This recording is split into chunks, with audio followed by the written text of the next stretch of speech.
Have you ever looked at the clock and it says 11:11 and for just a second you pause, like, okay, wait a minute, this has to mean something, and you make a wish? Or you hear a song at the exact moment you need it and the lyrics feel so specific and so personal that you're like, there's no way this is just a coincidence. This is a sign. This is the universe trying to tell me something. I feel like a lot of us grew up believing in magic, that things happen for a reason, that people come into our lives when they're supposed to, that even the hard moments are just leading us somewhere better, and especially when it comes to love. We're almost taught from childhood to believe in second chances. Almost every Disney movie starts with the hard times, the trials and tribulations, and finally, the happily ever after. We learn if someone messes up, but they're sorry, like really sorry, and they promise they've changed, and you can see glimpses of who they could be, then maybe that's worth fighting for. Maybe the experience you went through means they're your person. That's your happy ending, and sometimes it really does feel like that. Like when you're scrolling through a dating app, not expecting anything, and suddenly this stranger with a charming smile pops up. They check off all your boxes. Confident, intelligent, successful, someone that other people admire, and you're thinking, wait, is this my sign? Is this what I've been waiting for? Because for one woman, a 45-year-old single mother of 3, twice divorced, that's exactly what it felt like. She wasn't just someone who believed in signs, she based her entire career off of it. She believed in energy. She was a holistic healer, and she subscribed to the idea that people could grow beyond themselves to become better.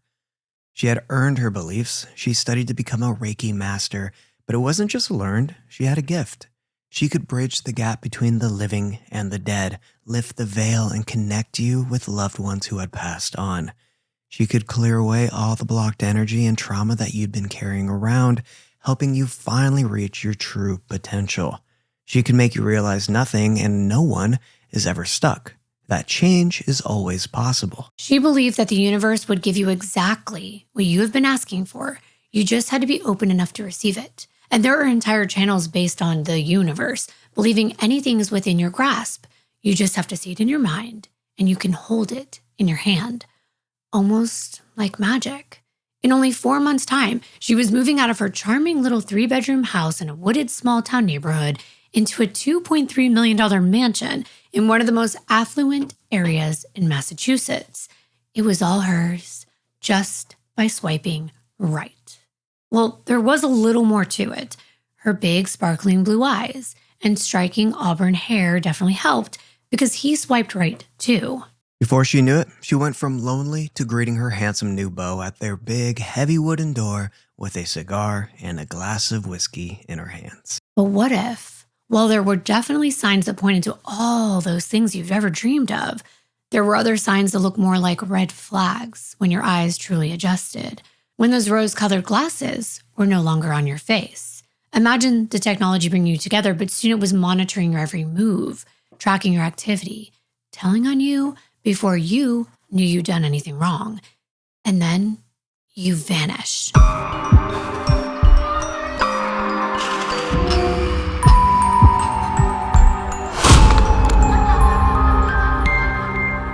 Hi, everyone. Welcome back to the Darklivity podcast. I'm your host, Kimbyrleigha, and I'm here with my co-host who keeps leaving in all of our bloopers at the end of our videos, even though those are only supposed to be for us. My lovely husband, Jonathan. Hi. Darklivity is the dark downward slope into the degradation of the human mind and the consequences that such darkness brings to light. It's true. He's been leaving in our bloopers. And y'all love them. The people who get the rare chance of catching them before I delete them. Yes, you've told us you really like them, so maybe we'll put together something special maybe at the end of the year or halfway through just to showcase them all. So we have a sad announcement.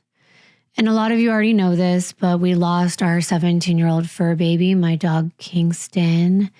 And I just wanted to first just thank all of you for being so caring, for caring about our family, for caring about our fur babies.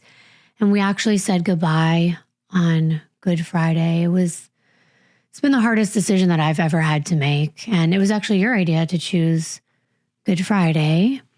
And for me, I looked at it on a calendar and just the word good being there on a day that I knew was going to be really bad.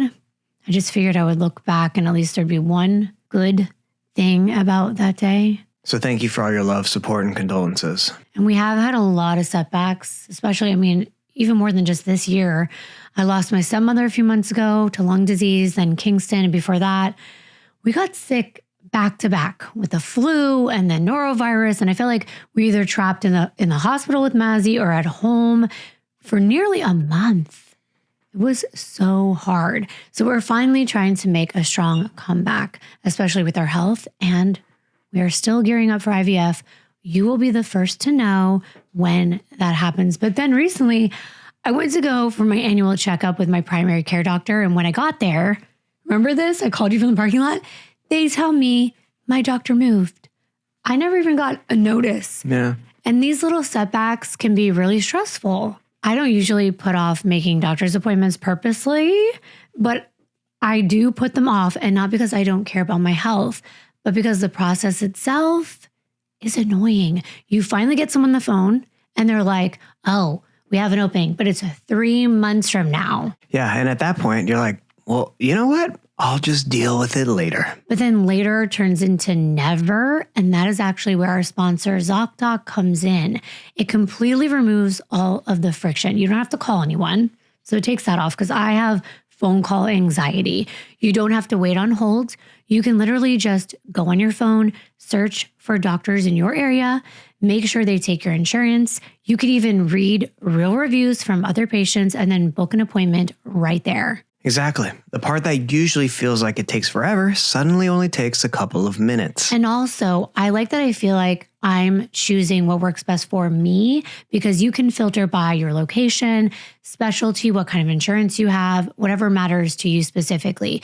And these are real appointment times. They are not just call us to find out when your time is, and they actually have availability at those times. Yeah, a lot of times you can get in fast, like within 24 to 72 hours, sometimes even the same day. Exactly. You can be surprised when you see an appointment that's on the same day, and it's completely free to use, which makes it even easier to just at least try it. Because I'm telling you, if you've been put in the situation where you've been putting off an appointment, this makes it so much less overwhelming. If there's something that, let's say, you're avoiding right now, this could be your sign. I know it may seem small. You're just clicking the link in the description box, but it's a huge step towards prioritizing your health. With so many things going on in our lives right now, health is kind of taking the back seat. And it is so important. So we don't want you to have to wait any longer. Taking care of your health just got easier. Just head to ZocDoc.com/Darklivity to get started and check that appointment off of your to-do list. And thanks again to ZocDoc for helping make this video possible. Now, let's get back into the case for today. The police are standing outside a Dedham, Massachusetts hotel room in the early morning hours, knocking again and again, but no one's answering. 2 cars are outside, a silver Mercedes SUV and a Jeep, a husband's and his wife's, which already doesn't make sense, because if they're both here, why are their 3 children home alone 20 minutes away back in Dover? Why is no one picking up their phones? And why did one of their friends just get a cryptic text that sounds a whole lot like a goodbye? Officers get a key from the front desk, and they let themselves in, and they find one of Boston's most respected surgeons lying unconscious on the bed. There was blood. There were fresh scratches running across his body, a knife, a liquor bottle, and a needle nearby. And tucked inside his phone is what appeared to be a note that he wrote about ending it all. But the person everyone is actually looking for is not in that room. His wife is gone, reported missing just hours earlier. She'd been home with her children, playing board games, drinking martinis, and enjoying the peaceful calm of suburban life. And now she's vanished without a trace. And before this day is over, police are going to uncover something hiding quietly beneath the surface of a swampy pond. When officers step out of that hotel room at Residence Inn, just 12 miles from Dover, the situation doesn't get clearer, it gets worse. Because now they have more questions than answers. Back inside that room was Dr. Ingolf Tuerk, known as Harry. He's a 63-year-old highly respected urologist out of Boston, Massachusetts, who formerly served as the chief of urology at St. Elizabeth's Medical Center, known for his work in robotic surgery, and now he's lying unconscious. He can't tell them what happened here, but his last text may shed some light. And soon that text would be sent all over their social circle. It went like this. I'm sorry, brother, but she is a vindictive devil. She played us all. I am really sorry, brother, but she manipulated us all. Love you, Harry. Back at home, at 29 Valley Road in Dover, in one of the most affluent, quiet neighborhoods just outside of Boston, everyone is searching for Harry's wife, 45-year-old Kathleen McLean, who goes by Katie. Her 3 children are waking up to a house that feels wrong. No mom, no explanation, just silence where there shouldn't be.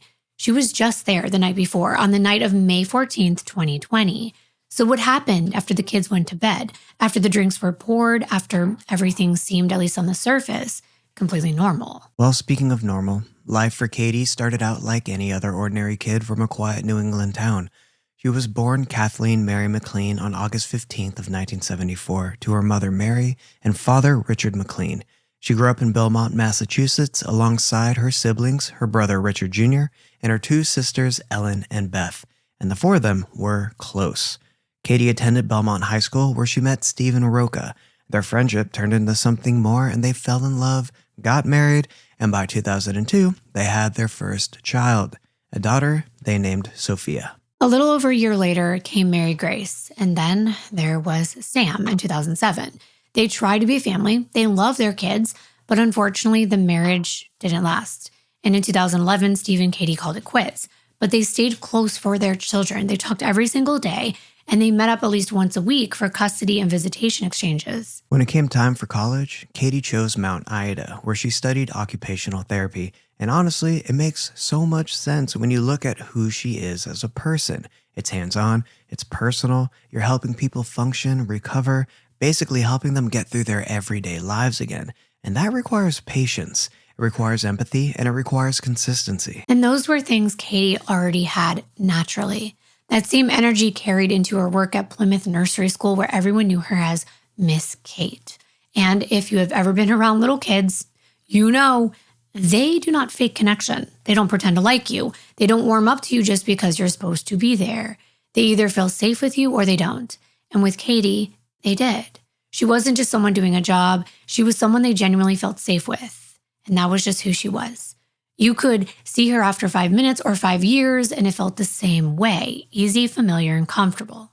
She didn't have to try to make people feel that way. It was just how she spoke, how she listened, and how she carried herself. Those who knew her talked about her bright blue eyes, her fiery red hair, and her big, easy smile that made people smile back.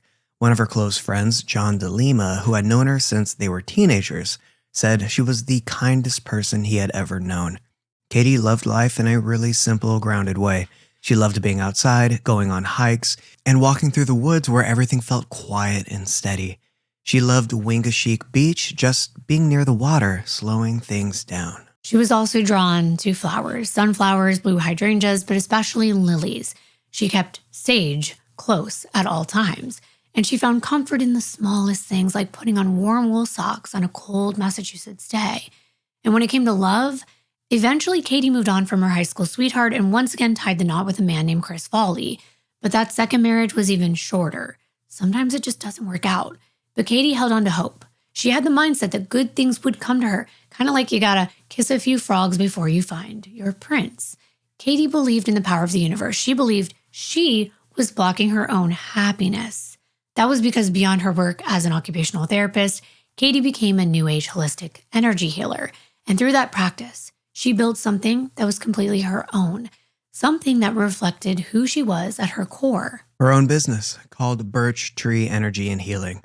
That's where she offered Reiki sessions, along with workshops and classes that were all centered around healing, mentally, physically, and emotionally. And this wasn't just a side thing for her. Even the name Birch Tree wasn't random. Katie felt really connected to the white birch trees. They're strong, but in a quiet way. They don't demand attention, they just stand there, steady, grounded, resilient, and that was very much who Katie was. But birch trees also carry a deeper meaning. They're often seen as a symbol of renewal, of new beginnings, and in some beliefs, they even represent a kind of bridge between worlds, between what we can see and what we can't, and Katie believed in that because she had a gift. As a medium, she could tap into things going on beneath the surface, into energy that connects people. This isn't always something you can physically see, but you can feel it. Reiki itself, if you're not familiar, is a form of Japanese energy healing where the practitioner either lightly touches the body or holds their hands just above it. The goal is to reduce stress, bring the body into a calmer state, and support emotional and physical healing. And I know for some people, that might sound a little out there. But the thing is, whether you personally believe in it or not, the people who went to Katie did. And that was because of her. She could make you a believer because of her passion. It requires presence. You have to really tune into another person, where they're at, what they need, and what they're feeling, and without rushing them. And not everyone can do that, but Katie could. One of her friends and clients, Lori Gunn, described her as pure magic. Which honestly says everything. It's why I used the word in the beginning. She said Katie had this huge heart and this sense of purpose that felt bigger than just a job or a title. When people worked with her, it stayed with them. It wasn't just a session. It was something they carried with them long after they left. Her friends called her kind, thoughtful, the type of person who always asked how you were doing first. While Katie focused on others, deep down, she was manifesting something for herself. Love, true love. And on a crisp November day in 2017, Katie opened up a dating app, Bumble, swiping casually through profiles, and she landed on someone intriguing, a handsome, confident, and successful doctor, Ingolf Tuerk, originally from Germany, with the accent and all. Everyone called him Harry. He was drawn to her beauty and her easygoing nature, and Katie was quickly impressed with Harry's rags to riches story. There's the fairy tale. She wasn't just meeting a man, she was captivated by an entire story. That's because Harry didn't come across like an ordinary person, not someone you'd meet every day. He grew up in East Germany at a time when the country was still under communist rule. Opportunities were limited, movement was controlled, and life looked very different than what most people here would have been used to. And back then, he stood out, not in medicine yet, but in athletics. He was strong, disciplined, and competitive. He was a talented pole vaulter, someone who had the kind of physical ability that got noticed early. He was even selected as an alternate for the 1980 Olympic decathlon team, which already tells you something about how driven he was. But eventually, Harry stepped away from that path and turned towards something else, medicine. And that shift wasn't small. He went on to study at Humboldt University in Berlin, earning his medical degree right when everything around him was changing. The Berlin Wall fell in 1989, opening up opportunities that hadn't existed before. And Harry entered his career right at that moment, which mattered. Because from the very beginning, his life was tied to movement and progress and advancement. He trained at the Charité Hospital, one of the most respected medical institutions in Germany, where he really began building his reputation. People noticed him not because he was skilled, but because of how he carried himself. Like Kimbyr said, he was confident, he was precise, and he was fast. He specialized in laparoscopic prostatectomy, which at the time was still evolving. It wasn't something that every surgeon could do well. It required control, focus, and a level of technical skill that set people apart. And Harry was talented. There were accounts of surgeons gathering just to watch him operate. Imagine the ego that can develop when you're treated almost like you're a star. He was like a celebrity in his field. At one point, during a complicated procedure, he repaired a hemorrhaging artery in front of a full room of observers. And when he finished, people applauded. You could definitely see why they call it an operating theater. That was not the norm. No, it wasn't. You don't usually hear applause in an operating room. And you don't usually hear a doctor playing classic rock during surgeries either. But he did. Songs like Bon Jovi's Wanted Dead or Alive, and one of the top figures in neurology at the time even described him as a master of the craft. So by the time his career was taking off, his life outside of work was moving forward too. He got married, built a life, and then in 2001, everything shifted again. His work brought him to the United States, where he was invited to teach other doctors the techniques that he had developed. And while he was there, he met another woman. Within a year, he was divorced and married again. This time, he had 2 children. It all happened so fast. And this is something that comes up again and again for Harry. Fast, spontaneous, spur of the moment. And that can be exciting. He was charismatic. He was the kind of person that people noticed when he walked into a room. His looks grabbed your attention first. He was tall, around 6'3", physically imposing, muscular, and loud. People gravitated towards him, especially women. And it wasn't just about his career, it was his energy, and eventually his reputation followed him back to Massachusetts, where he was recruited to work at Laney Clinic in Burlington. And from there, he continued to build his name. By 2008, he became the head of the urology department at St. Elizabeth's Medical Center in Brighton. And at that point, he wasn't just successful, he was renowned. He leaned into that, and so did his employer. They had something valuable that other hospitals didn't, so they promoted him heavily. His image appeared on billboards along the Massachusetts Turnpike. He was even featured in promotional videos where they filmed him arriving at the hospital on one of his Harleys, and he leaned into this image of being not your typical surgeon because underneath his scrubs was a Harley Davidson shirt. And in this video, he flexed and he's like, surgery is physically very demanding work. They actually referred to him as the Arnold Schwarzenegger of urology. He basked in it. That image mattered, but even with patients, boundaries could blur. Right. What started as appointments is sometimes turned into full-on conversations and then into something more personal. Relationships that extended well beyond the clinical setting. Yep. And while all of that was happening, his personal life behind the scenes was becoming a lot more complicated. His second marriage ended in divorce, and it wasn't a quiet one. It stretched out over 2 years and was described as difficult and tumultuous. There were disputes over custody, concerns about his involvement with his children, and inconsistencies in showing up when he was supposed to. By the time it was finalized in May of 2017, his ex-wife had primary custody of the 2 teenage children. And just a few months later, in November of 2017, he swiped right on Katie. From the beginning, everything between them moved fast. Harry had recently purchased a grand colonial mansion in Dover, a picturesque, affluent suburb outside of Boston, known for riding stables, wooden trails, and its postcard-perfect tranquility. He just needed someone to share it with. Harry was everything that Katie thought she wanted. Accomplished, secure, and charming. Their chemistry was instant, maybe even electric. Within days of their first date, they were inseparable, riding motorcycles together, dining at upscale restaurants, and blending their lives effortlessly. Within just 4 months, Harry told Katie, "Sell your home, sell your minivan, move in with me. You can drive my Benz. There's more than enough for everyone." Her and her 3 kids did just that. When Katie opened the front door to their huge, empty 4-bedroom, 5,300 square foot home, she had a vision of its potential right away and couldn't wait to decorate.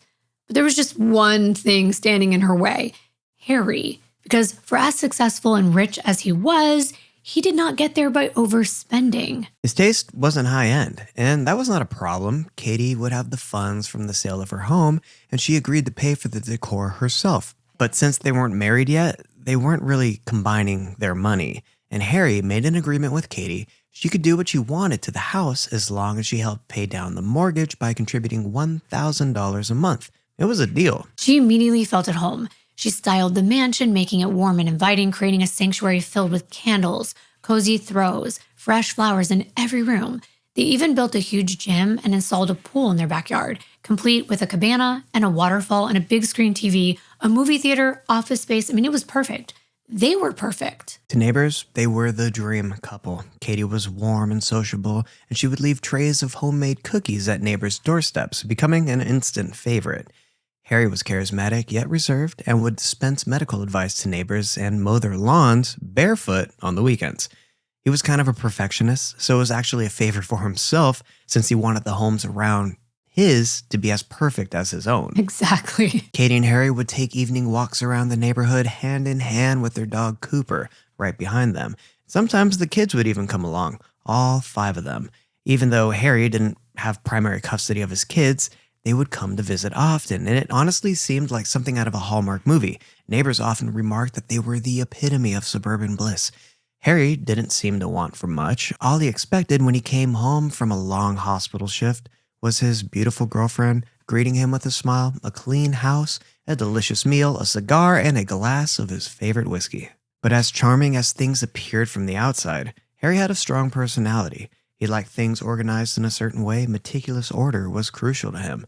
And this was totally okay with Katie because she was a little OCD herself. She always kept things neat and tidy. But over time, these small preferences turned into greater demands. There was one time that Katie mentioned to a neighbor somewhat jokingly about how Harry had opened up one of their closets and started taking every single item off of the shelves because he didn't like the way it looked. Things were not organized correctly. and he instructed Katie to put them back the way he liked them. Now, that could be a funny moment, something to laugh about later, like, look how nitpicky my surgeon boyfriend is. But that's the thing. When Katie confided in friends about it, they said, well, he's got a very stressful job. He's a high-profile surgeon. He's used to perfection in his work. He has high expectations. And these were early cracks, but they were thin and barely noticeable in what appeared to be a beautiful life. Nothing to make a big deal about, right? Or were they signs, tiny warnings of what was to come? As the relationship progressed, Katie seemed different. Even just her outward appearance. She used to be really put together, and there were times when she'd walk out of the house with mascara running down her face and her hair disheveled. Could she have just been tired from being a mom of 3 kids, sometimes 5, when Harry's kids were visiting? Sure. But friends felt like her brightness was dimmed. But the new year was coming up. It was going to be 2020. It was right around the corner. And 2019 didn't end in tragedy, but in promise. Because in that December, Harry invited Katie to one of his conferences in Las Vegas.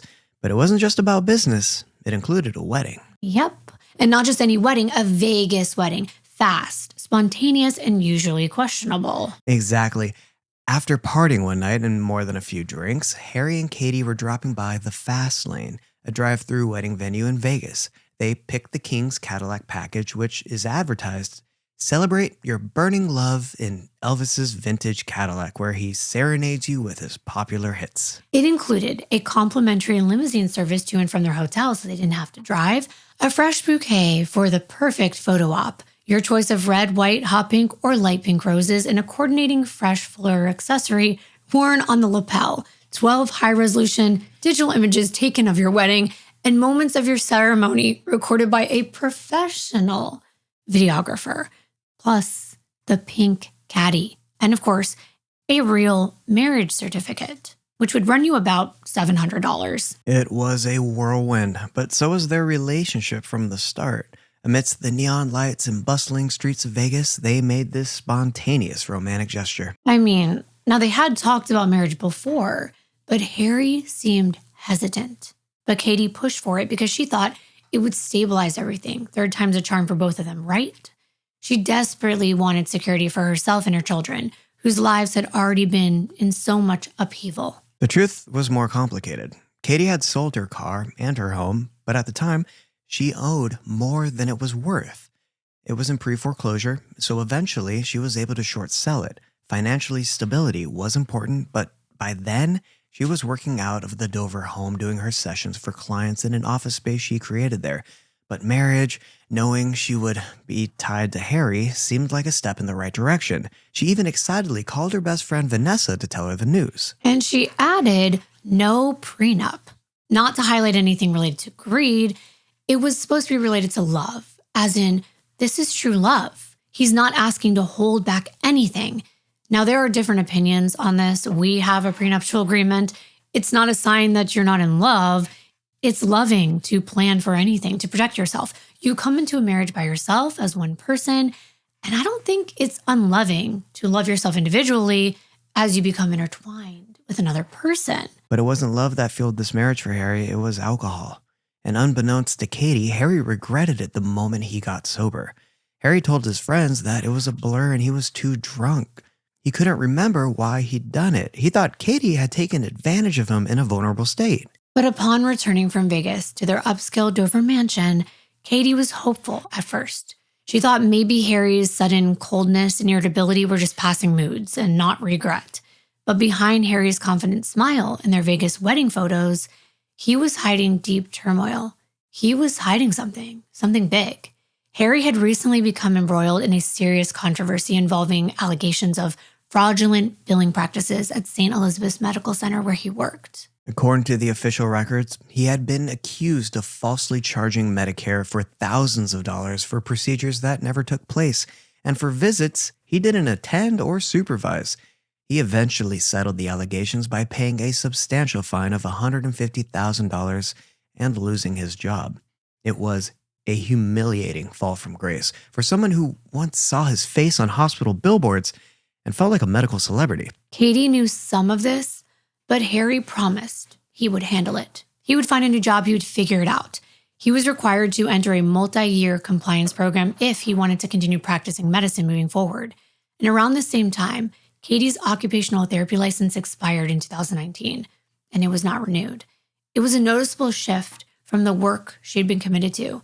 Katie later alleged that after moving in with Harry, he had pushed her to stop working, changing not just her routine, but her independence. So now, both of them had a lot of time on their hands, not working. As Harry's professional image crumbled, his personal demons became more evident. Katie confided in her closest friend Vanessa and a neighbor in their friend group named Kurt, who both used to hang out with the couple on a regular basis. She told them that Harry's behavior at home was becoming increasingly erratic. He would wake up at strange hours to lift weights obsessively in their basement gym or spend entire days drinking whiskey alone, something that she had never seen him do before. She wanted to get to the bottom of it, and what she discovered rattled her even further. One afternoon, alone in the house, she couldn't help her curiosity. Harry had always guarded this certain vault that he kept hidden away, and driven by this uneasy intuition she had, Katie found herself unable to resist the urge to peek inside. She managed to open the vault, and what she found shocked her. It wasn't just Medicare fraud. There was a malpractice lawsuit, something Harry had kept completely hidden. The patient alleged that cancerous tissue had not been fully removed during surgery, and that the cancer later returned. It was a claim that raised questions about care and outcome, and it carried real weight. Ultimately, this patient died. This was something he never shared with Katie. Now her image of Harry, the accomplished, celebrated surgeon, was unraveling before her eyes.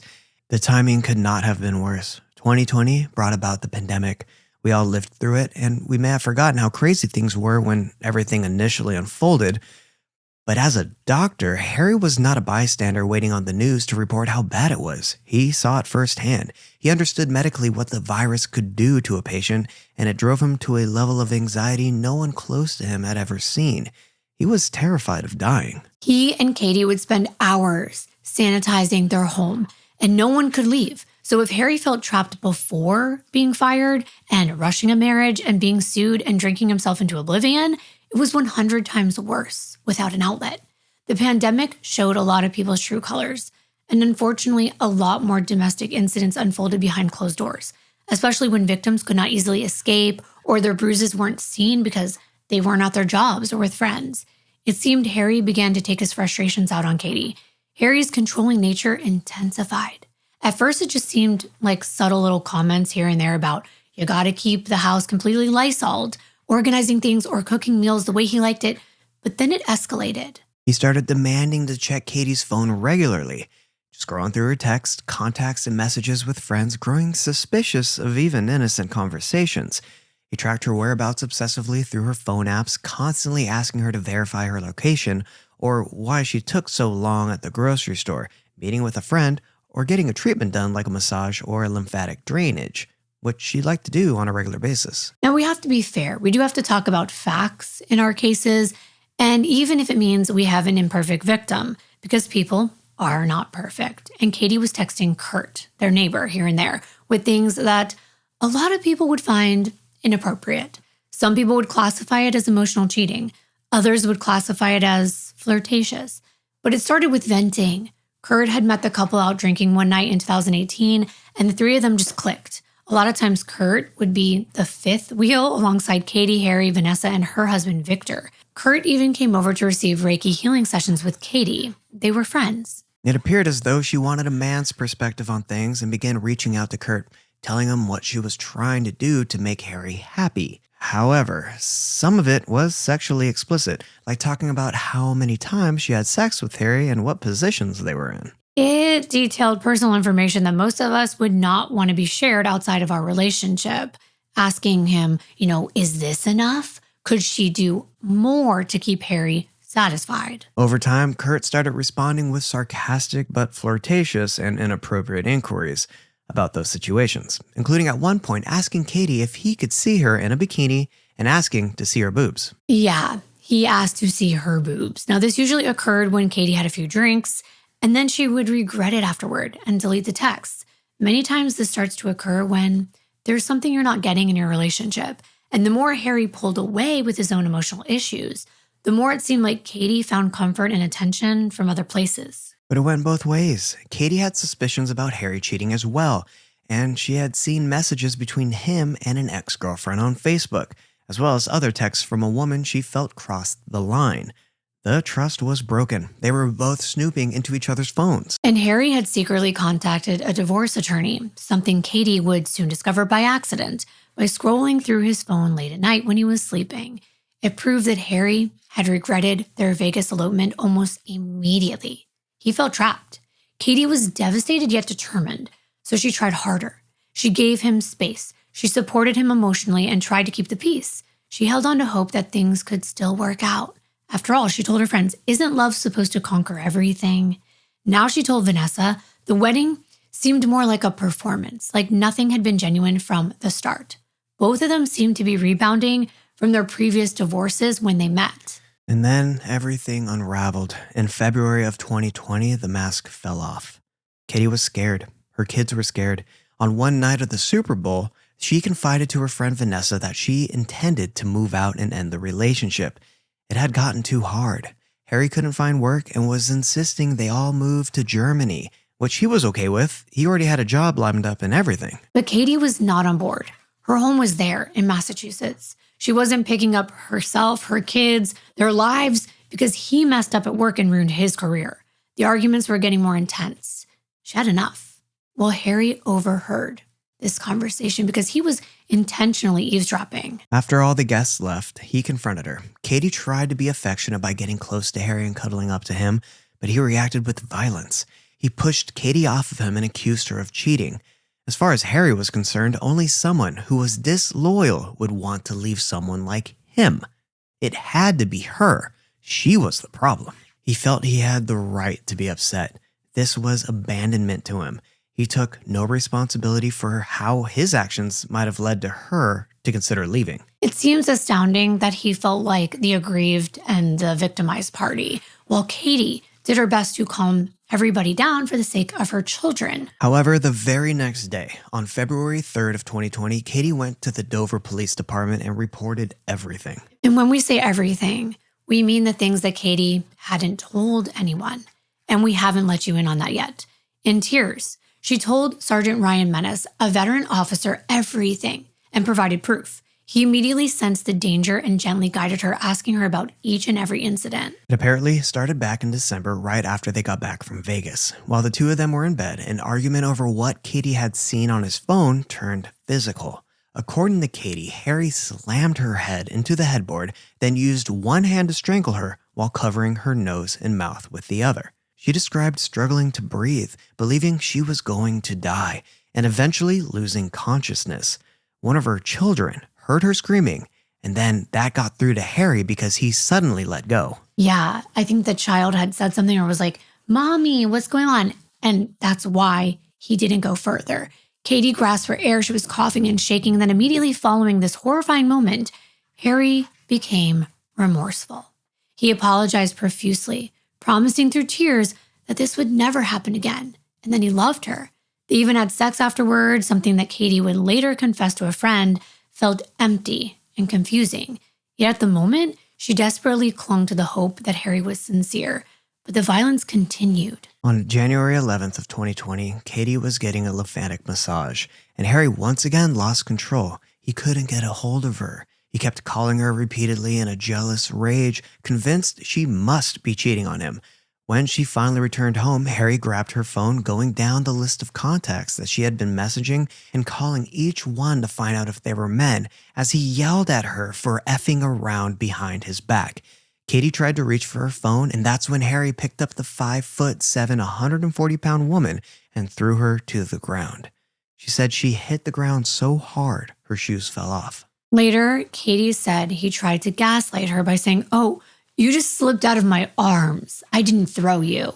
But later he came back with heartfelt apologies and promises to never physically harm her again. But this was twice. 2 times she had experienced firsthand how quickly Harry's anger could turn dangerous. The image she would later recall vividly to her friends once she admitted that things in her relationship were far from perfect was Harry's face, twisted in a rage unrecognizable from the man that she once loved. Now, here are some alarming statistics. For Katie, safety had been slipping further out of reach. What many people don't realize is that when a partner has ever choked or strangled you, even once, it becomes one of the strongest predictors of future homicide. In fact, survivors of non-fatal strangulation are 700% more likely to be killed by that same partner later on. It's not just a red flag, it's a warning shot. And there's more. Just a couple of weeks later, when things had calmed down, Katie was helping her youngest son Sam with a school project, and out of nowhere, Harry comes marching into the room yelling aggressively, "I'm the fucking king of this castle. You are only a guest." He grabs Katie's hair and starts to cut off a piece of one of the strands. Katie was terrified. She tried to move away from him, but before she could, she realized that she'd been stabbed with those scissors right in her hand as she grabbed it with the other one to stop the blood from going everywhere. Can you imagine him truly wondering why she would want to leave him? She told police she was scared for her life, that she planned on filing for divorce, and she was afraid that it would send him into a rage. She explained how Harry kept guns in a gun safe, and during one argument, she heard the beeping sound on the keypad, which she thinks he did to heighten her fear. She had already told two of her friends who were both police officers about the situation ahead of time, in case something happened to her. At one point, she even hired a friend of hers to act as a bodyguard because she no longer felt safe in her own home. Sergeant Menace knew that strangulation was one of the strongest indicators that domestic violence would turn deadly. But Katie didn't want to press any charges against Harry. She only came there to put the officers on alert, just in case she needed their help later. Sergeant Menace knew there might not be a later. So he urged Katie to file a restraining order immediately, warning her bluntly, "You have kids. You don't want to end up dead." She had the photos, and she showed the officers through her cracked phone screen text messages and corroborating evidence of his escalating attacks. As a result, in addition to the restraining order, the police filed multiple domestic assault charges against him. That day, Katie was instructed to go to the courthouse for the judge to sign the restraining order, then return to the station for officers to serve it on Harry. While she was doing that, Harry walked through the doors of the police station.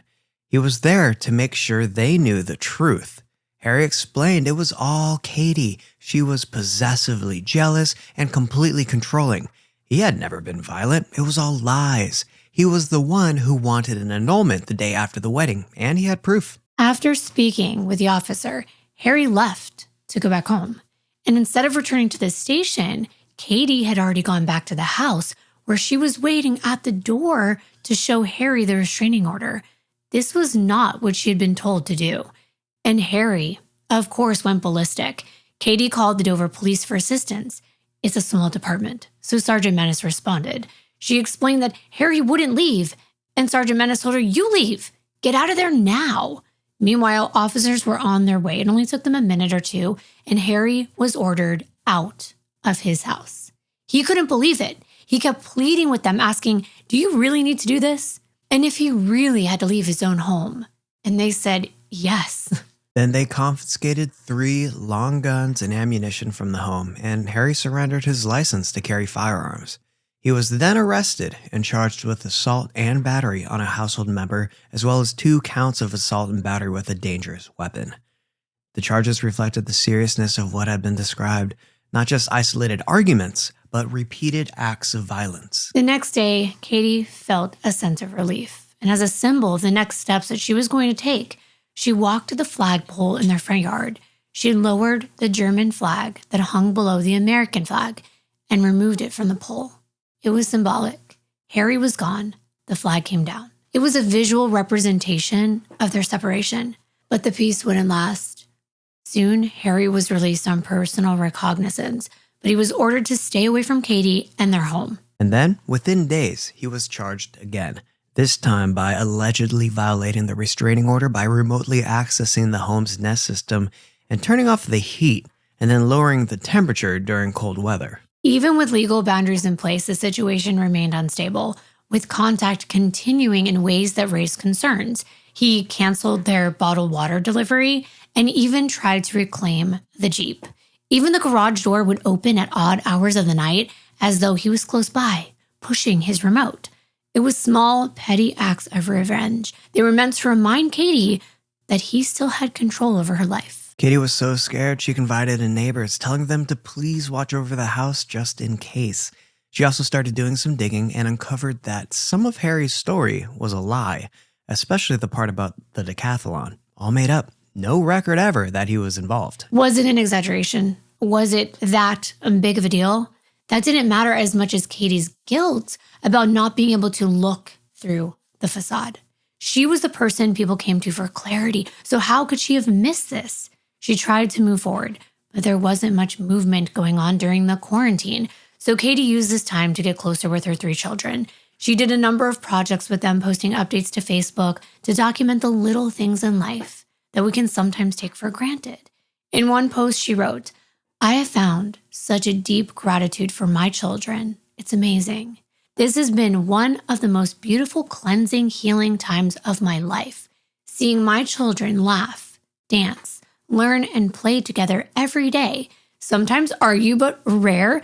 It takes me back to the early days staying at home with them and just enjoying who they are. I've had some of the deepest conversations with my teenagers and laughed until I'm in tears." By Easter, Katie seemed hopeful. She documented a family of baby finches that she and the children were having fun watching out in their yard as they hatched and learned to fly. As I said, it was the little things. But like so many stories involving domestic issues, things were complicated. Katie may have started enjoying the peace and quiet with her children in Dover in that home, but Harry owned it. It belonged only to him. It was his sole and separate property, not a marital asset.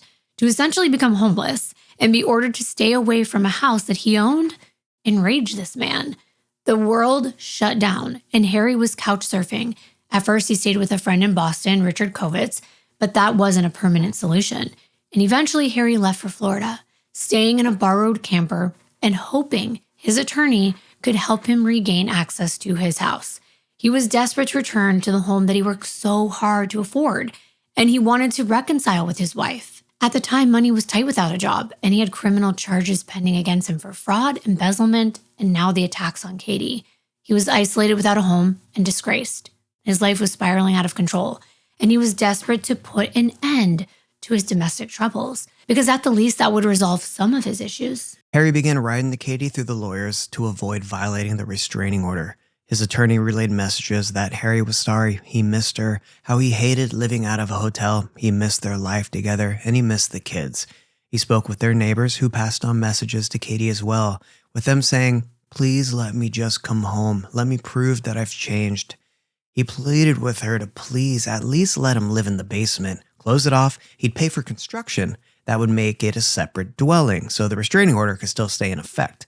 Anything to get him off the street because, remember, he was still terrified of COVID. He felt at risk being around so many people at hotels. Meanwhile, Katie was forced to question herself and doubt her instincts and wonder how she ended up trapped once again in a violent relationship. She texted friends in despair, saying, "Maybe it's me. Maybe I bring this out of men." And this might have been in reference to reports that allegedly 2 of her exes had also put their hands on her in the past. Katie's friends begged her to please just move away, but she was determined not to disrupt her children's lives. Her instinct as a mother and healer was strong. Maybe she hoped that she could still fix this. She asked her parents if Harry could at least stay with them for a little while, and they flat out refused. She just seems so kind that she was still trying to help this man. But without a place to go and money running out, Harry hired a real estate company to begin the process of selling the Dover home. Now it would be Katie who needed to find another place to live. The German flag may have come down, but a for sale sign went up in the yard. Almost like a game of chess, it was now Katie's turn to figure out her next move. And by that point, she had been putting in work. She started therapy. She was still healing, still unsure, but beginning to soften. Maybe Harry had changed. Maybe therapy could work. Maybe for the kids' sake, they could try again. At the least, she began to reconsider the divorce to see where that would lead. Months had passed. It was now close to May of 2020. And in a moment of compassion, she agreed to attempt reconciliation. But there would be conditions. There may not have been a prenup, but Katie demanded Harry sign a post-nuptial agreement. The deal was Katie's name was to be added to the title of his home. That way, in the event that he got violent again, she would leave him. And this time, she would take half of his most significant asset with her. Harry wanted to prove to Katie that he was truly devoted to their relationship, that he was serious about reconciling. So he instantly agreed. She could remove the for sale sign and he will take it off the market, which he did, and his attorney began the process of revising the deed to the home so they would own it 50-50. And so, in 3 months after filing for divorce, the dynamic between Katie and Harry changed again. Katie told the court that they had reconciled. In a May 2nd affidavit, she wrote that she felt safe and wanted to bring her family back together. She described plans for couples counseling, while Harry would also seek individual therapy, suggesting an effort to move forward rather than separate. Katie convinced herself this was a second chance, a fresh start. Those finches, the little birds outside, had built their home, a little nest behind a wreath on their front door, which felt like a positive sign from the universe. Maybe, she thought, this is exactly the kind of renewal we need. Katie's hopeful Facebook post reflected joy and love and healing family bonds. It seemed like it might work. But prosecutors opposed his return to the home, and although Katie asked that the restraining order be vacated and the charges dismissed, the criminal case remained active. The legal system had not fully stepped away, even as the relationship appeared to move in a different direction. She believed that this time, things would really be different. What she couldn't have known was that she had just set the clock ticking on her own life. Because beneath the surface, Harry was resentful. He was resentful that he had to give away half of his assets to make half of his criminal charges go away. Privately, he confided in a friend that he hated that Katie forced him to give up half his home. He also told the same friend he believed that Katie was unfaithful to him during the 3-month separation. Katie had spent months apart from him. She had started rebuilding her independence, and she had talked to other people. She had leaned on friends. She had considered a life without Harry. And Harry knew that, and it ate at him. Even though legally he wasn't supposed to step foot back in that Dover house, it was his home. And on May 14th, he walked back through that front door with Katie's permission. The next day, on May 15th, the paperwork confirming the new 50-50 ownership agreement of the home was filed. And that same day, Katie McLean went missing. Now we're back to where we began. Police were looking everywhere for Katie. It all started with that text that Kurt got, their neighbor, the one Katie would message for advice. He received a strange text from Harry this time at 4:30 in the morning. To refresh your memory, it read, "I'm so sorry, brother, but she is a vindictive devil. She played us all. I am really sorry, brother, but she manipulated us all. Love you, Harry." The week before, Kurt and Vanessa had talked about this entire situation with Harry moving back into the home with Katie, and they collectively decided to monitor things just in case. They even came up with a code word, popcorn. If either one texted or called the other with the code word, the other one immediately knew Katie needed help. That's what Kurt texted Vanessa that morning, along with Harry's text. She didn't receive it until she woke up around 8 a.m. They both tried to call Katie again and again, and she didn't answer. They tried Harry's phone too, with no luck. Vanessa and her husband rushed over to the Dover home to check if their cars were parked in the driveway. And when they weren't, she knocked on the front door and got no answer. Confused and worried mostly about Katie's children, Vanessa tracked down Katie's ex-husband Steve's phone number, and she told him, "Hey, I can't get a hold of Katie, and no one's answering the door. I don't know where your kids are." Steve immediately hurried over to help, calling 911 on the way. When police arrived and announced their presence, and after knocking on the window in the back, the oldest child came to the door to let them in. None of the kids had seen their mother all morning. They thought it was odd right away when Harry didn't come downstairs to make Katie her morning coffee, which had been a long-standing routine in their household. Now the bedroom door was locked, and they didn't know if their mom was inside and in trouble, so the police ended up breaking it down. But no one was in there. However, right at the end of the bed was a pile of shattered glass and droplets of blood on the floor. The police asked the children when they'd last seen their mother, and they explained it was right before they went to bed. So backtracking, they told the officers that the day before had been completely ordinary. They recalled their mom and stepfather outside doing yard work together and talking, and as the evening rolled in, Katie started making drinks, martinis. And not just one or two, she and Harry are drinking throughout the evening. Dinner was made and the kids are around, and at one point they all sit down and play a board game together. Shortly after this, the house gets quiet as the kids go off to bed. But one of them tell the officers they thought they heard a loud bang, and another mentioned Cooper, the dog, was barking repeatedly. And then Harry was loudly walking back and forth all over the house. And then silence again, which continued until they woke up. No coffee brewing, no mom in the kitchen, no cars in the driveway. Vanessa had already left before the cops showed up. She began to search all over town for a hotel she thought Harry might be staying in. She was looking out for his Mercedes or the Jeep Katie drove, and it wasn't long before she saw them parked next to each other in a nearby Residence Inn parking lot in Denham. She quickly snapped photos and sent them to Kurt, who alerted the police. And soon, first responders were standing over Harry's unresponsive body, covered in bloody scratches. Some of the marks on his arms appeared to have been inflicted by Harry himself. They immediately administered Narcan at the site of the syringe nearby, but it had no effect.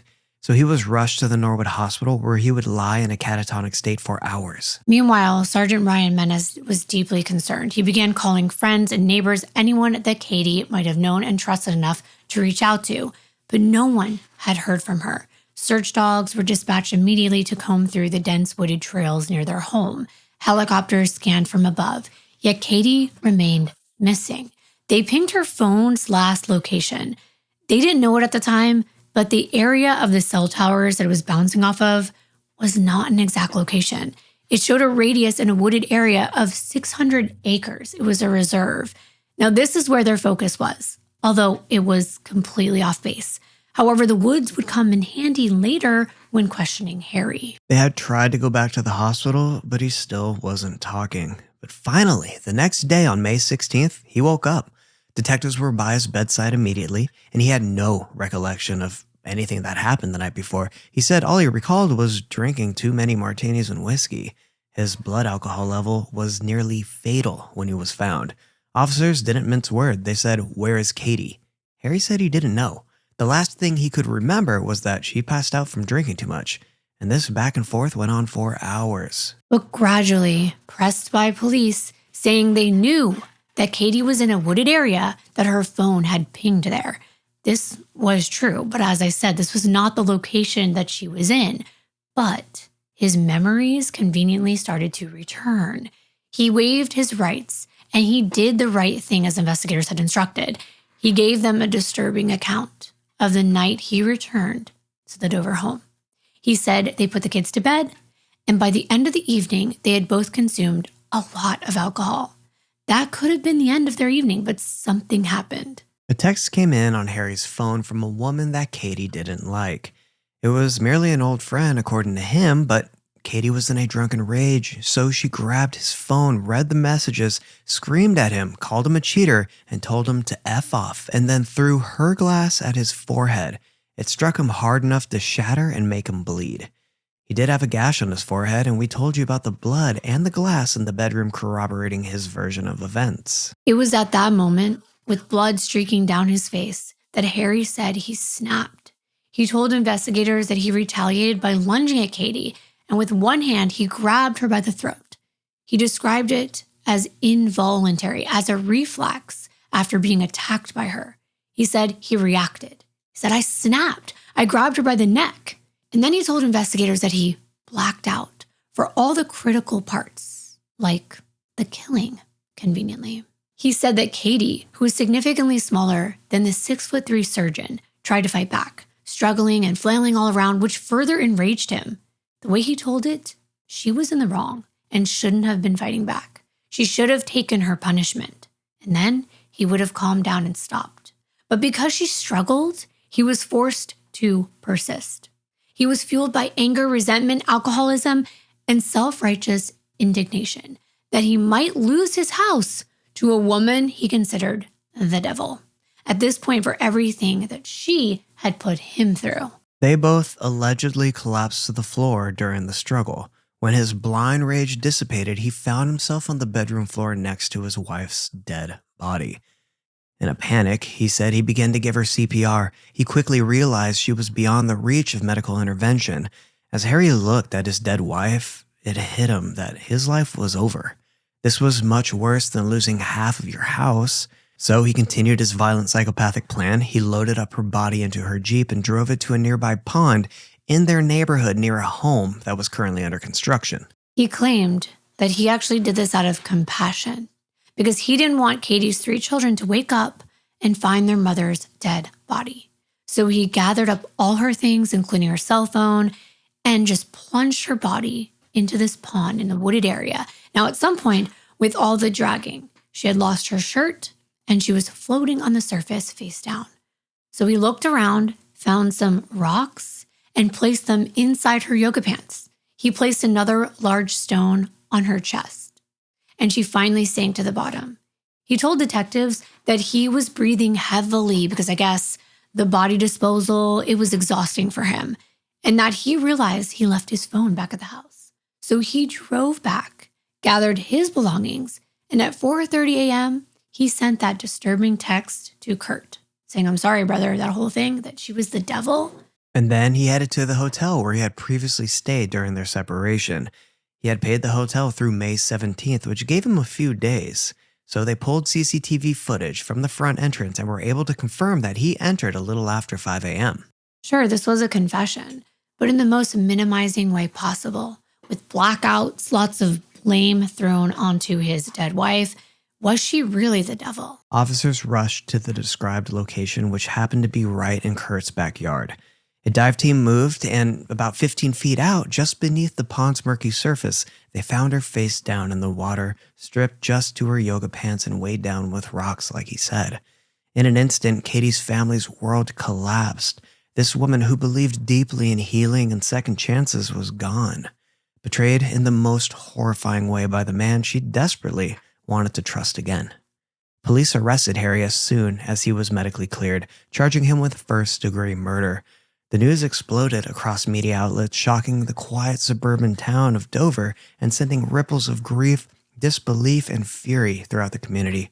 Her kids were devastated, her friends were heartbroken and haunted by one question. Could we have done more? Katie's autopsy was chilling. The medical examiner discovered extensive bruising deep within her neck tissue, broken blood vessels in both of her eyes, and a fracture of the delicate bone in her throat. She had been strangled so forcefully and sustained the pressure long enough that it caused immediate fatal damage. This was deliberate violence. Harry's thumbprint remained clearly visible on her skin, which was a haunting reminder of his intent. The medical examiner concluded without hesitation the cause of death was homicide by manual strangulation. We briefly mentioned how, unfortunately, there were more domestic incidents during the pandemic due to couples being in close quarters with no escape, and sadly, it was like Katie became another statistic at the time. She wasn't the only Massachusetts woman who died by partner violence. There were 5 others who suffered the same fate, some of which involved the perpetrator taking their own life, which initially appeared Harry had attempted as well. The cuts on his body were not severe. They were superficial. However, some were determined to be defensive wounds, as Katie fought back. But Harry's plea at his arraignment via Zoom was not guilty. He was ordered to be held without bail on a charge of first-degree murder, and Katie's death marked the first homicide in Dover in 25 years. Police Chief Peter McGowan later addressed Katie's case directly, speaking to what had unfolded and the broader reality behind it, saying to the public, "She sought help from the system. The system gave her help. He was able to manipulate her one final time. The victim is absolutely not at fault here. Domestic violence perpetrators are skilled at manipulation and capitalizing on any vulnerabilities that their victim has." However, the case gained attention because not everyone felt the focus was in the right place.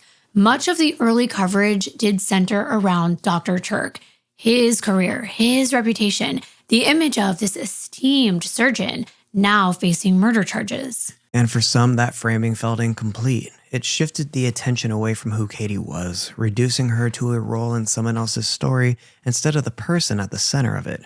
Those mourning her loss wanted her to be remembered, and Katie's obituary reflected that. Included was a quote from Joseph Campbell that felt intentional, something that spoke to resilience and inner strength. It reads, "Find a place inside where there's joy, and the joy will burn out the pain. Opportunities to find deeper powers within ourselves come when life seems most challenging." Because of the COVID-19 pandemic, services were limited at the time. A private burial was held for the immediate family with plans for a larger memorial at a later date. There was even a fund that was established to support her children. But this case had been in the spotlight because of another case, Karen Reed's.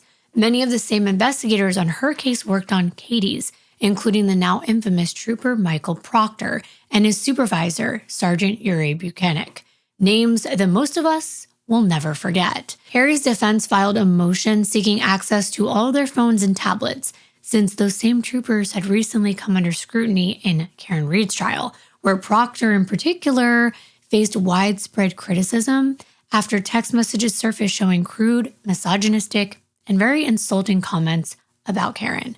That situation created an opening, something that the defense could point to as part of their broader argument. In the defense's motion, they argued if those investigators had shown bias, poor judgment, or unprofessional behavior in one case, the defense wanted the opportunity to explore whether that carried over into another. In a separate filing that same exact week, Harry's attorney, Kevin J. Reddington, also laid out Harry's version of what happened, reinforcing the narrative the defense intended to present at trial. He wrote that Katie had been attacking Harry, and he reacted, claiming that she struck him in the forehead with that glass and came toward him with arms outstretched. He tried to defend himself by grabbing her, and only then realized she had gone limp. 5 years later, in a packed courtroom, jurors sat quietly bracing themselves for the disturbing details they were about to hear. Harry was now older. He was thinner and subdued. He sat beside his attorneys, waiting silently for the trial that would decide his fate. No longer was the man who once graced the pages of medical journals. Now, he was the man accused of murdering his wife with his own bare hands, of dumping her body in a shallow pond, and who cowardly tried to end his own life instead of facing the consequences. The prosecution would argue that this was a calculated and cruel act. It was the final step in a pattern of escalated violence. But the defense would claim it was self-defense, a moment of panic, the tragic end to a toxic marriage. For the next several weeks, both sides would present their evidence, grainy text, autopsy reports, and a lot of victim blaming and shaming. This is where we'll begin. We're not going to highlight every single witness that came to testify, nor are we going to go into every single detail in this trial, but we will give you the highlights. Almost every cross-examination showcased Harry's attorney aggressively questioning each witness about Katie's indiscretions and her true intentions by saying she dated and married a rich doctor and her own text messages to other men. It attempted to show Harry reached a breaking point, almost justifying what happened to Katie. I don't know how many times I heard this defense attorney yelling about the fact that this woman moved her 3 kids into his home only 3 months after they met. He must have said it at least a dozen times, probably more. March of 18, I can say it. Kathleen McLean and her 3 children, with Dad, Steve Roca, her 3 children move into the house. They're living together.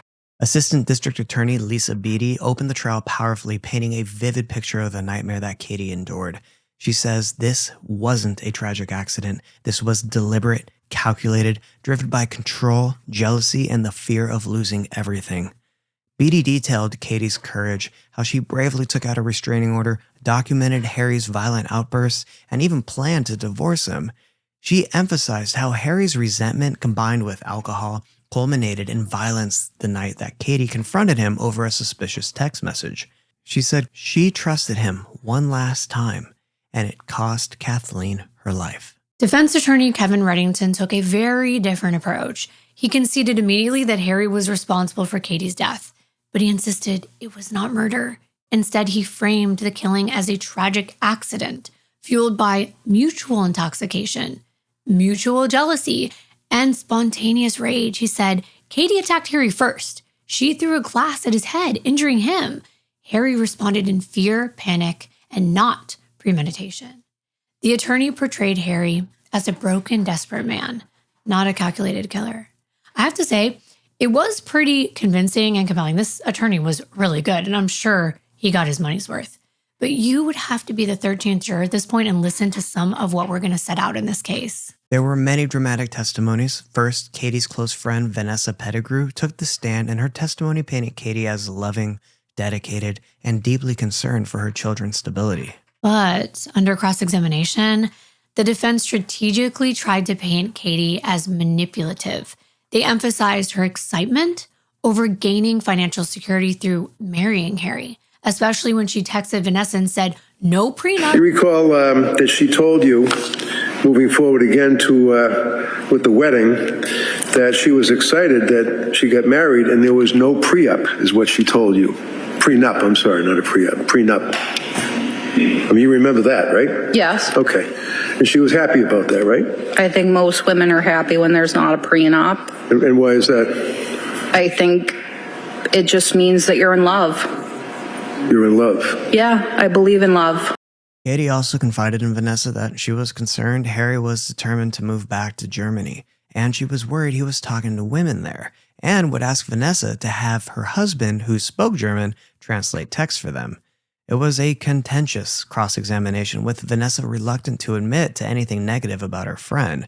He wanted the jury to see Katie as a calculating woman who wasn't seeking sincere companionship, more like a gold digger staking her claim to gain as much financial gain as possible from the relationship. There was also text messages from Katie to Vanessa in which they discussed a dentist that Katie had been dating from New Hampshire. Now, this was after she and Harry separated, but it appeared Katie was concerned with which man could provide her with the best financial future. Vanessa, like he said, was reluctant, but she agreed that Katie sent those texts, especially the one after the postnuptial agreement with Harry, and when she was officially added to the deed and given half of the house. The defense continued its controversial strategy and cross-examination from a mutual friend and neighbor, Kurt Vandersteel. We mentioned Katie used to text him for advice, and sometimes those texts went in other directions. He testified reluctantly, revealing the explosive exchanges between himself and Katie. The defense used the exchanges to cast doubt on Katie's fidelity and her motives. Yes, as we mentioned, Katie discussed her sex life with Kurt in a way that many could find to be inappropriate. And it was true. She and Kurt exchanged flirtatious messages with each other. Before he gave his phone to police to download everything and all their conversations, Kurt purposely deleted most of the text messages between himself and Katie. However, many of them were recovered from Katie's phone, and they were definitely sexually charged. The implication from the texts was that Kurt, while pretending to be Harry's friend, allegedly had an improper relationship with Harry's new wife. Harry had also been confiding in Kurt because he thought they were friends, but behind his back, Kurt was pretty much trying to get with Katie. Your recollection now refreshed, sir. What Overall. what she said. Okay, so what does your recollection refresh say that she said? I literally just spent 3 You have to hours. slow down, make sure the jurors can hear you, sir. I literally just spent 3 hours fucking him every way. His favorite too. He came twice, held me, telling me he loves me and not I'm to. sorry, what was that? The last thing you just said? Telling me he loves me and not to leave. This is like a soap opera. Another text exchange, Kurt mentioned that his girlfriend was out of town and inquired about when he would be invited over. There were other times when the messages indicated they wanted to have private conversations. Kurt would ask her to call him, and if Harry was home, she would say, "Hold on, let me go outside." Kurt was visibly uncomfortable on the stand. He was stumbling over his words as more and more explicit texts were surfacing. It created a very intense courtroom drama. In his testimony about late night visits, he would awkwardly claim the conversations were about his healing sessions, but they weren't. Recall, on July 20th of 2019, she indicated that she was drunk and you wanted to know if she was going to still be awake. Objection. Overruled. That may stand. You can answer that, sir. Okay? Okay. Does that refresh your memory, sir? Yeah? Yeah? As to what? That I asked that. Okay, so she's told you in a text that she was literally drunk, right? Yeah. And your response was, oh, good, you're going to still be awake, right? Yeah, I guess. Were you going to talk about Reiki if she was still awake? Maybe, yeah. Well, how about Harry? Did you call him and say, hey, I'm coming over to talk about Reiki with your drunk? Well, I'm sure that she would tell him that I was going to come over and talk to her about Reiki. The text messages only got worse from here. During one text, Kurt told Katie he was horny, and another time that he could only think about her boobs. Sure. I want to see her boobs. I want to see your boobs. Did she show you her boobs? I don't recall. You don't recall? Give me that, please. Kate would often text Kurt saying that she was drunk and alone and invited him over. So it's a safe bet that Kurt wasn't the kind of guy you wanted to have around your wife. He certainly wasn't a good friend despite Harry's belief that he was his best friend. The manager of the Residence Inn also testified that he took an extended reservation from Harry on May 6th, allowing for an extra key for Katie. Surveillance footage from May 8th showed Harry and Katie together at the hotel. And before all this happened, Harry actually got back into town from Florida because Katie met him halfway. She helped him drive his car back since he was having issues with his back. They both agreed he would stay at the hotel first and slowly work his way back to the Dover house because Katie hadn't had time to drop the charges or lift the restraining order. Forensic scientist Matthew Sheehan testified that there was broken glass at the Dover house that had Harry's blood on it, corroborating his version of events that she smashed her glass into his face. He also noted finding blood and broken glass in the Jeep, which Harry used to transport Katie's body. And with that, the prosecution rested its case in chief. And now it was the defense's turn.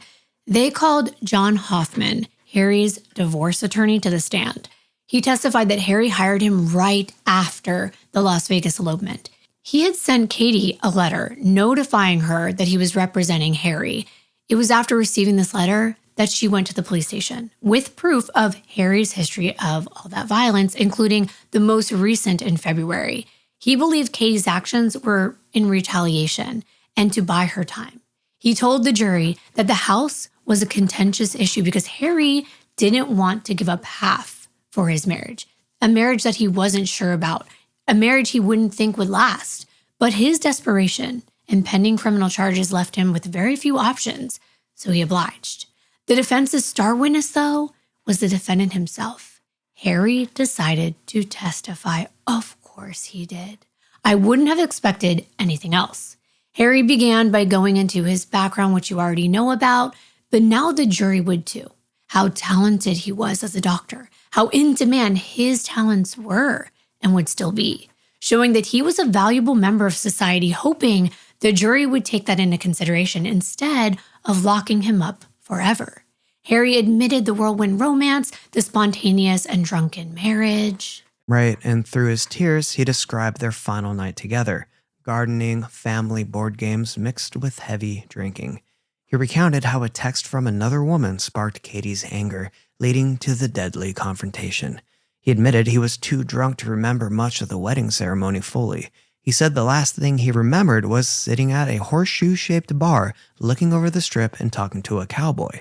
His version was that Katie was on the other side of him, applying for a marriage license online, and he thought she was joking when she said they should get married by an Elvis impersonator that night. And actually, back in August, they had talked about getting married and planned to get married, but Harry decided to cancel those plans. So he had a faint memory of this drive-up window now, where you would usually buy a burger, he said, but instead, there was a woman that leaned out of this window and married them. It was a humorous moment in the courtroom because it was this wedding and it humanized him, showing that, sure, an accomplished surgeon could be spontaneous and flawed. It also showed the jury that the decision wasn't thought out. When he got home, he secretly consulted a divorce attorney because he realized his marriage was a mistake. But Katie snooped in his phone while he was asleep. She found out, and this enraged her. It also angered him since he considered this a massive invasion of privacy, and he believed it was what drove Katie to obtain the restraining order against him, especially after she was notified by his attorney. That made it more real. Harry told the jury how miserable he felt while being displaced from his home, how he begged to come home and was willing to give in to any and all of Katie's demands. At 58 years old at the time, he believed he placed himself in a vulnerable category for COVID-19. He was so desperate for safety that he signed away half of his most significant asset to a woman he thought he should have never married.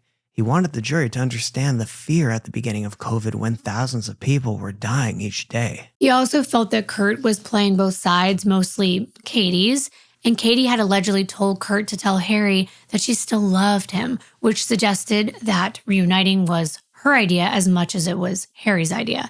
He explained to the jury that he moved back in believing the restraining order had been lifted, but this was after he had to sign the postnuptial agreement, giving Katie half the home. This was a pivotal part of his testimony because it set up the defense's implication that Katie was trying to secure her financial control. In the opening statement, Harry's defense counsel told the jury that Katie had a plan. It was to get the house, get his money, and get him out. As he retold the story, it was clear that he felt he had been manipulated and outmaneuvered by Katie, showing that she used physical intimacy as a way to get him to comply with her demands, some of which she shared with Kurt. Exactly. She would tell him things like, I effed Harry 2 times today. She would even talk about which position she used and things she had done to him, saying, do you think that's good enough to keep him happy? Before he moved back, but as soon as he arrived back in Boston, he and Katie returned to their sex life together. They fell back into old habits where Katie would entice him with sex. It started off very well. We really tried to be good to each other and loving and kind, and we spent a lot of time together, had a lot of sex. When you say you had a lot of sex, I don't know how to be gracious about this. Was there a number of times that she would request or demand sex from you? Excuse me? Were there a number of times that she would request or demand sex from you? Yes. Okay. For example, did she send you text messages saying, let's fuck at 10:15? Yes. Were there a number of text messages like that? There were many of them. Would you come home and then go to the bedroom and have sex with her? I would come home often and she asked me to go upstairs. Did you do that during that period of time up until May 15th? It started already in the Dedham Hotel. As soon as we came back, she wanted sex. And then in the Dedham Hotel, then you went to the house in Dover, and it continued. That's right? correct. And you felt that things were going to hopefully be okay. I had really high hopes that things would work out. Then he discussed the evening and early morning hours of May 14th and May 15th. He talked about how eventually Katie was the one making them drinks, something that appeared to be portrayed as a way for Katie to get a hold of his phone while he was too intoxicated so that she could snoop. The problem started after the kids were in bed and they were continuing to drink. They watched TV on the couch for a few hours and then headed up to bed to go to sleep. In the bedroom. When you got up to the bedroom, what were you wearing? If you remember. I don't remember, T-shirt and jeans probably. What, if anything, did you and Katie do in the bedroom? She wanted sex. You have sex. We did have sex. Now, you've seen a spot of blood on the bed, a round spot of blood on the bed. Do you know where that came from? Yes. Where? She had a period. And is that something that you had seen before the 15th? Yes, that actually happened on May 10th when I came home from the hotel. Okay. Tell us about that night after you had sex. Everything going along well? That so far is, went well. Then we were laying after sex in the bed. She was reading something and I was looking on my phone. What happened then? I told her that I saw a text from Kate Kelly. Who's Kate Kelly? Kate Kelly is an old friend of mine. I knew Kate Kelly since over 15 years. And what did she say when you told her? Katie was always jealous of her. And I said to Katie, even Kate Kelly tells us good luck with our reconciliation. What happened then? She got extremely angry. What did she do? She demanded the phone from me. Did you give her the phone? Well, she said, give me the phone, I need to see the text. And I said to her, please don't do it. because there were older text messages from before. Months before.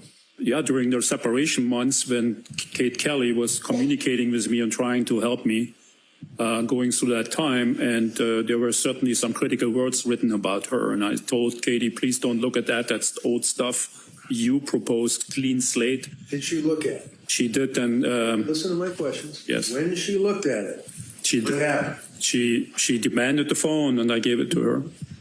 She proceeds to look at the phone. She did. The Kate Kelly texts. Correct. What did she then do? She got even more angrier. Did she do anything at that point? She screamed. Harry continued to explain to the jury that when they went to bed, they both brought drinks with them. They were both incredibly drunk, and they both had glasses in their hands. He tried his best to calm her down and say, please, Katie, please stop. But there was no stopping her alleged jealousy and drunken rage. He was crying when he told the story of begging Katie to calm down. And in a split second, he saw their reconciliation fading away. He saw half of his home slipping away, and he saw his safety and shelter slipping away.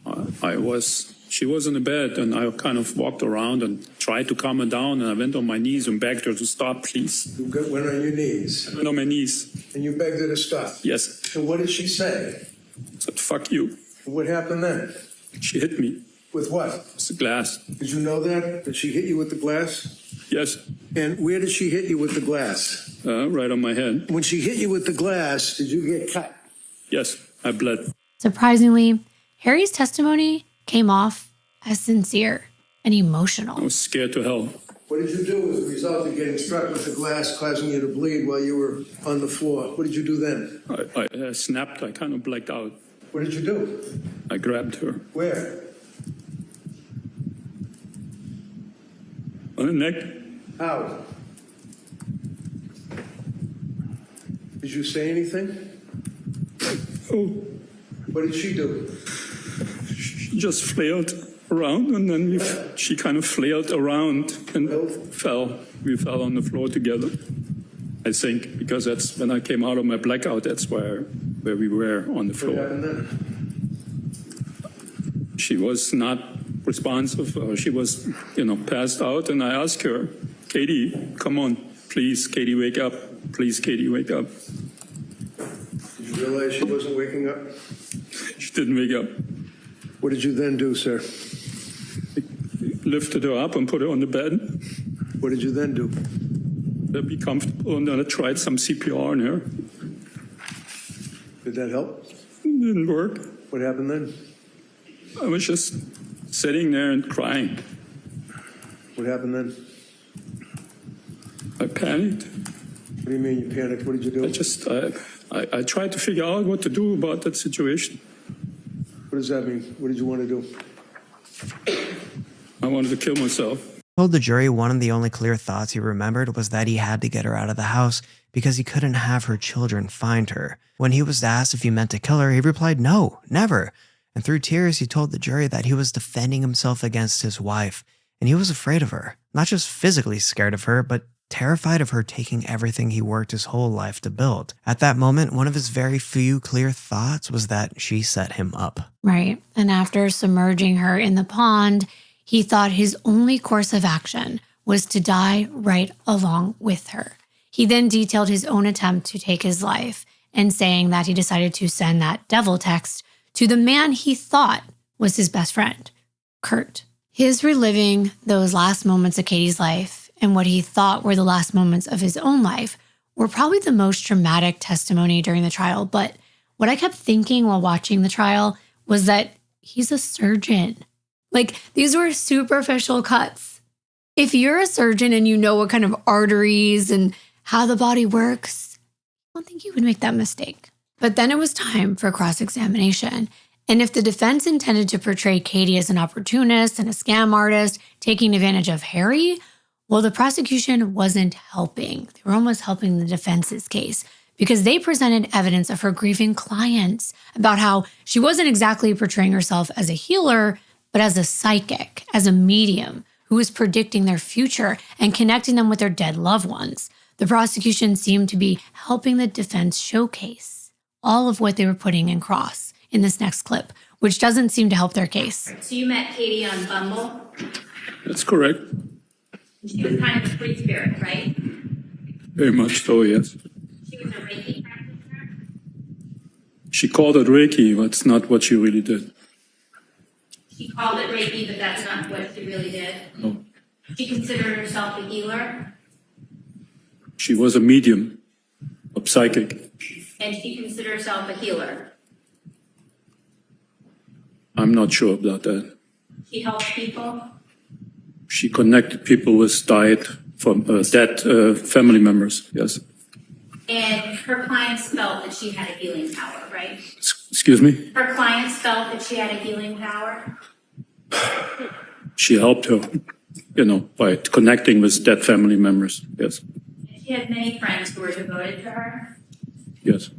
But the prosecution wouldn't let Harry's version stand unchallenged. Assistant DA Lisa Beatty confronted Harry directly, dissecting his convenient claims of memory loss and pointing out the disturbing calmness behind his calculated actions afterward, carefully placing rocks in Katie's pockets, disposing of her body, returning home calmly, and sending cryptic text messages. She told him, "You did not try to resuscitate her or call 911. Instead, you threw her body away like a piece of trash." She said his actions tell the real story, which was that he was cool, calm, and collected throughout the murder and body disposal. The prosecutor wanted the jury to see that he knew choking her could seriously harm her, and yet he did it more than once throughout their short marriage. Despite her rigorous cross-examination, Harry did a pretty good job of looking sad and remorseful. After Harry's cross-examination, the defense rested their case. The prosecutor gave the final word for the prosecution. She told the jury he didn't call 911. He didn't try to help her. He disposed of her like trash. She urged the jurors to see through Harry's tears and self-pity and find him guilty of first-degree murder. The jury deliberated for about 6 hours over 2 days, and they found him guilty, but not of murder. Instead, they convicted him of voluntary manslaughter. They found that he unlawfully killed Katie, but without the malice or premeditation needed for a murder conviction. This was a stunning outcome. It kind of reminds me of another doctor, Gerhard Koenig, that was just on trial this month. That jury also went with manslaughter because of the extreme emotional distress. Harry's attorney was elated with this verdict. He told the press that the evidence was so compelling that the jurors felt clearly that there was no malice here and no intent to kill. But Katie's family expressed deep disappointment, feeling that the verdict failed to fully recognize the horror of what she endured. Her brother described the outcome simply by saying, "It's like he got away with murder." On May 16th of 2025, Harry was sentenced to 12 to 16 years in prison, with credit for 5 years already served. He will be eligible for parole after completing 80% of his sentence. That can be as soon as 3.5 more years behind bars. But before delivering the sentence, Judge Mark Halal described Tuerk's actions as truly disturbing and emphasized the brutality of the crime, stating, "I can't imagine a human being facing her last moments on earth while being strangled by her husband." The victim impact statements were very emotional. Katie's daughter, Mary Grace, spoke of living in darkness since her mother's death and coping in destructive ways, while Katie's sister, Beth, highlighted the devastating impact on the family. She refuted Harry's negative characterization of her sister while he was on the stand. And then Harry read a letter expressing remorse, saying he waited years to address Katie's kids, and now he could. He apologized to Katie, saying, "I'm sorry, Katie. Please forgive me for having reacted in such a way that caused the end of your life." He apologized to her children for taking their mother away. I'm sorry, Katie. Please forgive me for having reacted in such a way, May 15, 2020, that it caused the end of your life. I'm thinking about you every day. I wish I could make it all unhappen. I have been struggling and continue to struggle with the events of that terrible night every single day, and I wish there would be existing a time machine I could go back and change the outcome of that night. But there isn't. So all I can say or do at this time is, I'm sorry, Katie. I'm so sorry. I know we will see each other in the afterlife. And I hope we can make peace with each other, and maybe you will be able to find a way to forgive me. I have been waiting for 5 years to be able to reach out to Katie's children, Sophia, Grace, Sam, as well as to Katie's family, to tell them that how I'm sorry I am about the tragic events during that night, May 14 to May 15, 2020, on my terrible role in Katie's death.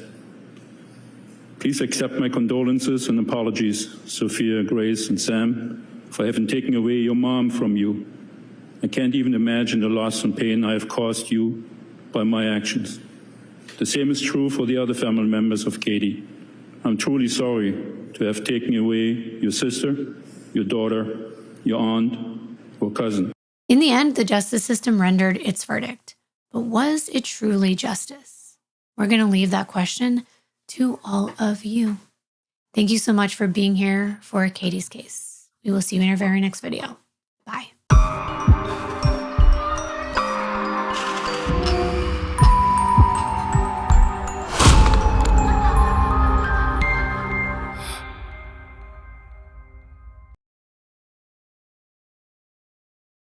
No, her boobs, because that's going to be the quote. Oh, boobs. Okay, got it. Over time, I was just like, I don't want to say No, boobs. it's boobs. Over time. Do you want me to say no, boobs? I don't care. Okay, you said you didn't want to say boobs. No, I just thought that they would be like, oh, a man's calling them boobs. But if no, it's part of the and thing. I'll say that was his exact quote.